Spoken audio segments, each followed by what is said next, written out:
How do you follow that? All of a sudden I feel like someone from Britain's Got Talent, you know what I mean? I missed the public vote and now I'm usually like judging me. So anyway, so you take your feet off, the weight off your feet now and I'll do it solo, alright? So anyway, good afternoon ladies and gentlemen, my name's Steve and I'm the best man today. You're not? I am.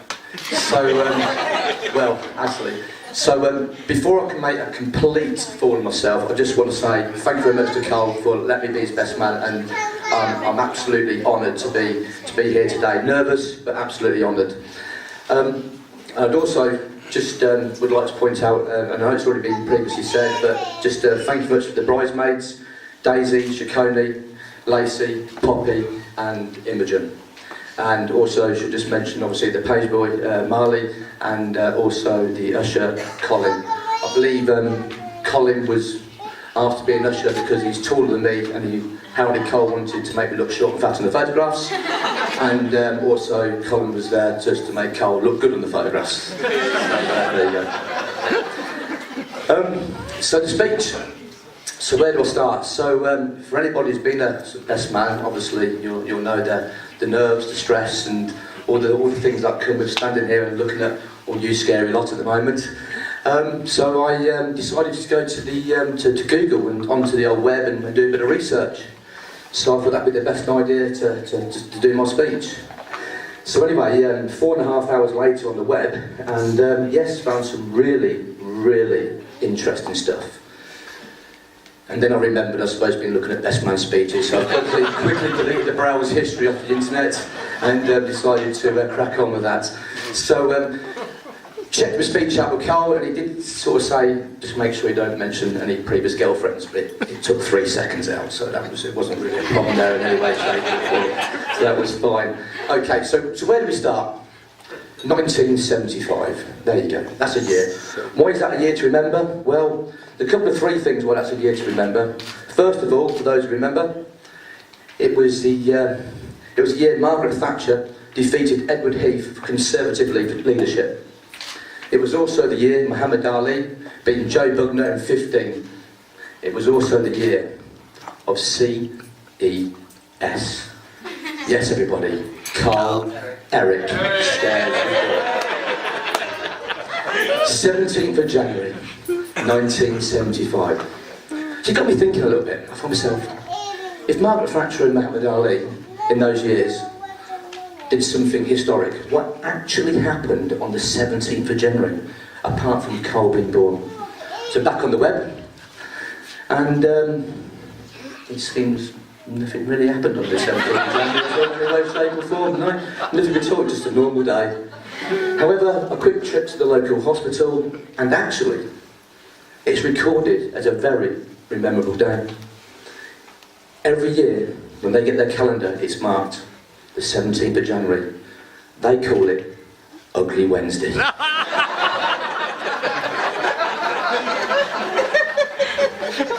All right then, my son, yeah?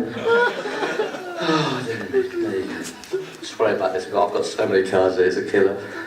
The early years.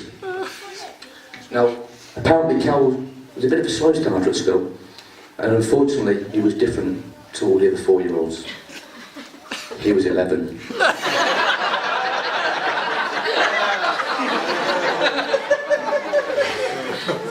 Now, I didn't really know Cal when I was a kid, so I decided, rather than rely on friends and family, I just thought, I'll tell you what, I'll just ring a couple of his old senior school teachers, see if I can find out some stuff and whatever. So I managed to get hold of his head teacher, which is fantastic. So I rang him up and I sort of said, do you remember Carl Stairs? He said, oh yes, I remember Carl Stairs. He goes, yeah. Fidgety lad, always up to something, one or another. So what was he actually like at school? He goes, oh, he was fantastic. What do you mean fantastic? He said, oh yes, he was a ideal pupil because he excelled at everything. I said, what? Rubbing my ears over the phone. He said he was an idle pupil, he was expelled from every subject. Which, to be honest with you, doesn't come to no surprise because I'm not doing it dishonourable or anything like that, but education, counts for everything. And just, I remember sort of a fair few years ago, it was probably 2010 or something like that, and Carl was a bit poorly. I thought, I'll pop round and see him, see how he is. He'd been to the doctors and had a few tests or what have you. So anyway, so I knocked on the door, he let me in. And I said, he looked quite pleased with himself. I said, you all right? He said, yeah. I said, yeah, he got the results from the doctors. He said, yeah, got the results from the doctors. He's there with the old letter in the hand, waving it like that. I said, go on and read it out. He says, yeah, it says, you are sexy, and I can't remember the next word. He says, you're sexy and important. I said, get away, give us it here. I read it. It says, you're dyslexic and impotent.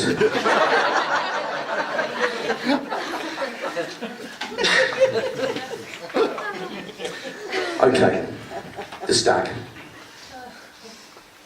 So, stag weekend. So, the destination, Newcastle.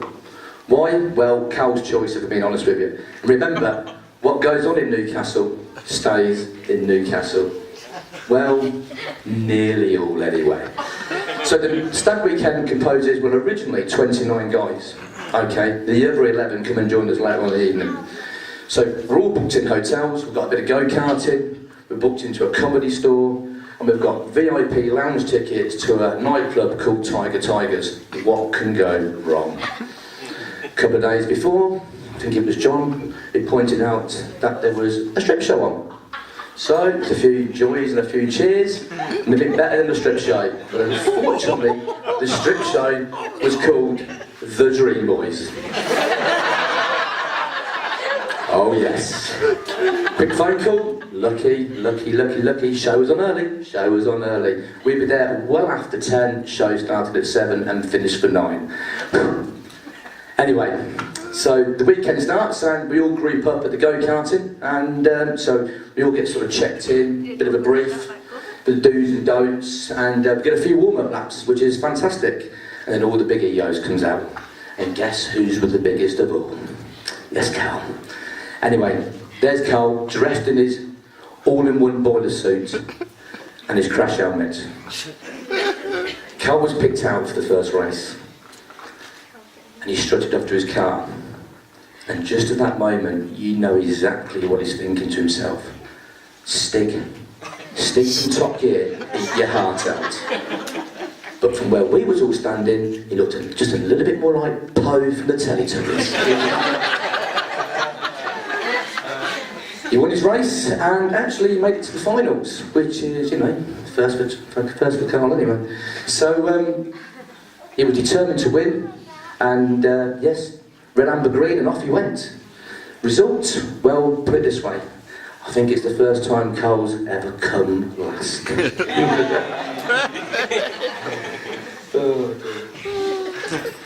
I might have to go to the cards now because I'm struggling with the side of it. There we go. Page 42 apparently on this, according to my brief. Here we go. Okay. Actually, I just thought of something. You know when I mentioned that it was Carol's choice to go to Newcastle? Okay. Well, during the night, and I've not really spoken about the night because I missed it on the speech, if I'm being honest with you, but he actually went missing. I don't just explain to you. After the go-kart, we all grouped up and went to the comedy club store. And to be honest with you, we ended up telling our own jokes. That's because the comedians were poor, to say the least. But when we left the comedy store, Carl was missing. Made a few phone calls, he never answered. A few more beers later, and then he did. What he did, it was already in Tiger Tigers. So we rushed off to meet him, had a few beers. We questioned where he was, and he seemed a little bit vague. Anyway, we had a few more beers, we threw some shapes on the dance floor, and the night ended with 29 guys, kebabs, chips, and pizza, and taxis home. Very sensible night, no fights, no arguments, no nothing. And remember, what goes on in Newcastle stays in Newcastle. But let's just go back to this point again. The point about Carl wanting to go to Newcastle. The point about Carl going missing. Well, Kate, I'm sorry about this. I really, really am. But I think it's my duty to explain to everybody exactly what happened. Don't panic and don't stress. Because Carl didn't go and see the Dream Boys. Oh no. He went one better. For one night only, Carl was Dream Boys.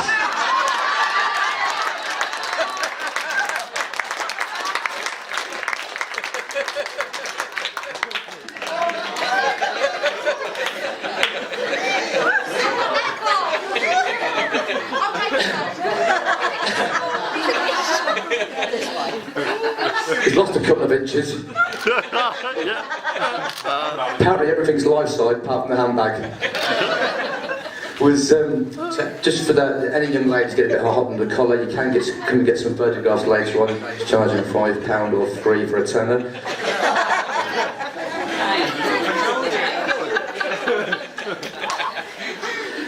Got a bit of weight on since. Yeah, just a little tiny bit. Just a little bit. Okay. Good dribbling, Jay. As Carl's best man, I thought it'd be best to give him some marital advice, especially being married myself. So here's a couple of pointers for you, Carl. So try and remember these if you want. If you've got a pen and paper, write them down, mate, honestly. So first of all, number one, never go to bed angry. Stay up late and argue. 2, best way to remember your anniversary is to forget it once. 3, always remember these 3 little words. You're right, dear. And 4, and most importantly of all, always get along with your mother-in-law. Yay. Now, I've not actually spoken to mine for 18 months. Not because I failed her, I just never want to interrupt her. The jitters. Like all grooms, that scary gut feeling just before you get married. This is where the best man steps in to make sure all is okay. To reassure him with words of wisdom. Mine were, Carl, you will look back at this day as the best day of your life. I said that last night at the pub. But honestly though, there was a few words this morning, and I did say to him, Carl, marriage is only a word, not a sentence.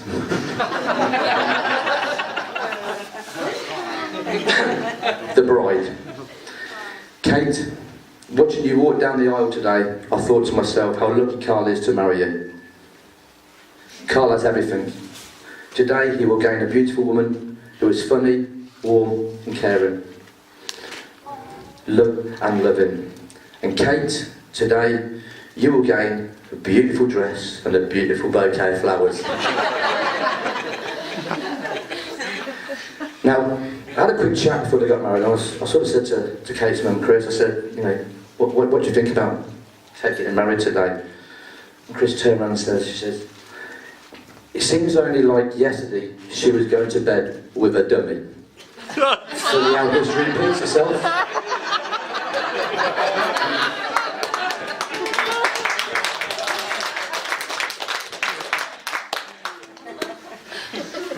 Joking aside, Carl is a real top bloke, the type of guy that you can count on and needs of trust and offer any help and support. And that's why I stand here today knowing that Carl, top bloke Carl, thank you very much for being the best man in the world.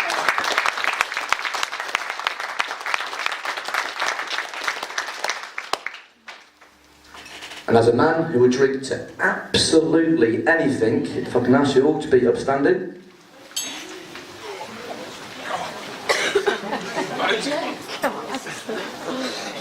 And if you'd like to raise your glasses and join me in this toast, here's to love, laughter and happily ever after as Carl and Kate start their new life. Let us toast a new husband and wife, ladies and gents, the bride and groom.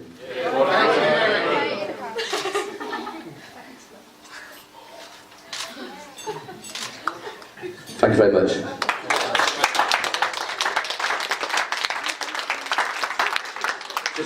Just want to point out for those that may want some more photographs later on, I think Carl and Kate may be taking a trip outside, so if they do want a photograph or two, or if you just want a photograph anyway, just have a word with David and David will take some photographs for you outside. Thank you very much, cheers.